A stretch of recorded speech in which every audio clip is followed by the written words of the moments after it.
Real quick, Ms. Favors. Okay, so we were meeting here today, and this is an annual event that takes place every year, is that correct? This is an annual event. I participated when I served on the Hamilton County Commission, and I also have participated these 7 years since I've been on the at the state level. And has the event always been held kind of in a semi-private function like Yes, this? it has been. It has been. It has been, and it's been beneficial in that it gives us some idea of what the county constitutional officers and our county commission, what they are wanting to have done, since we don't have home rule in Hamilton County. Any laws that are passed would have to come through the legislature. Okay. And so I have a good working knowledge of that since I served on the Hamilton County Commission. I know how essential that is, that we have some understanding, and also knowing what people will support and what they want support.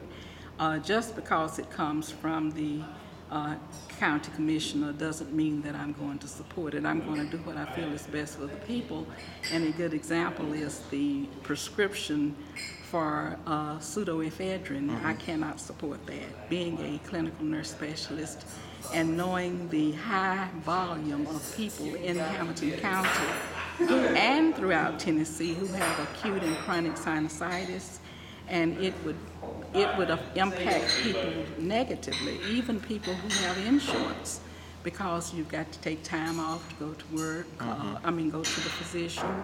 You've got to take time off. If you can't just go to the drugstore and get some Claritin D or something like that, then you're going to lose time off from work, so it would be expensive.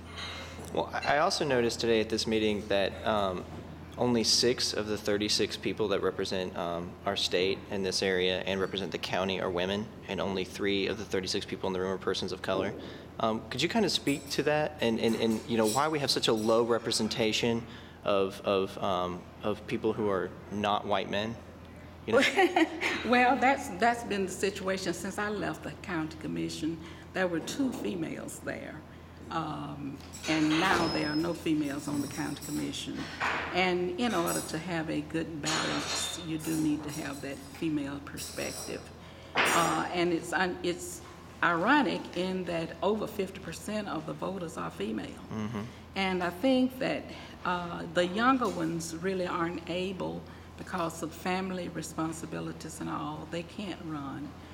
So those of us who are older, I couldn't have when I was employed. Because I had children to take care of and other responsibilities, but I'm retired now, so I can run. Well, thank you. I was just talking to Commissioner Floyd. No, I mean Commissioner Boyd. Excuse me. Okay. Boyd.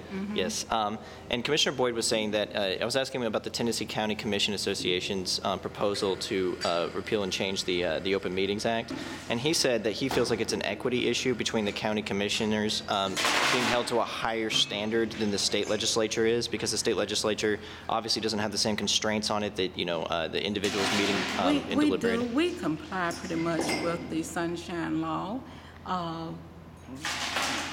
And the county commissioners, there are opportunities for them to have closed meetings when it's a situation like with recruiting the Volkswagen plant here, Amazon plant here. They could have those meetings without publicizing them. If there are issues related to legalities, then they can have those meetings. So that's already covered. And I think that the public should trust us. And that is why I feel that it's important that as much as possible, meetings should be open. We pass each other sometimes in the hallways, and we don't tell how we're going to vote or anything. We just might say, well, I have a problem with something, but as far as violating Sunshine Law, we don't do that. Not as a rule. I don't see it happening. So you don't think that there should be, rather than a proposal by the county commissioners to lower the bar for county commissions, but to actually just raise it for state legislatures on the opposite side? No, I think that we all should pretty much comply with the same law, the same rule. It's not a law. If you violate the Sunshine Law, it's no penalty. Yeah, that's been one of the very frustrating things is to hear County Commissioner Warren Mackey, who's actually on the board of directors at the TCCA, was actually floating the idea about asking the delegation to change the Open Meetings Act and support that proposal to change it. And that's what's been frustrating is because from my standpoint is that there's no way of them to actually enforce the rule. It has no teeth in it. And so what they're really asking is to say, well, hey, like we get really embarrassed when we keep getting called out in the press for violating this law. And since the legislature can't be held to the same standard, we should just try to make a case like, well, what's sauce for the goose is sauce for the gander. What's good for you is good for us. I can't think of a time when we come to decide how we're going to vote. The delegation doesn't. We don't get together to see how we're going to vote on any issue. Never do I see that happening. As you could tell today, we didn't say what we weren't going to do and what we were going to do because this was not the approach. I did tell Commissioner Boyd Graham that I would not be supporting prescription for pseudoephedrine. I did tell him that because I know I'm not going to support it. And I serve on the Health and Human Resources Subcommittee and will do everything in my power to prevent it from passing out of committee. Okay, well, I'm about out of time here. Thank you so much. Okay.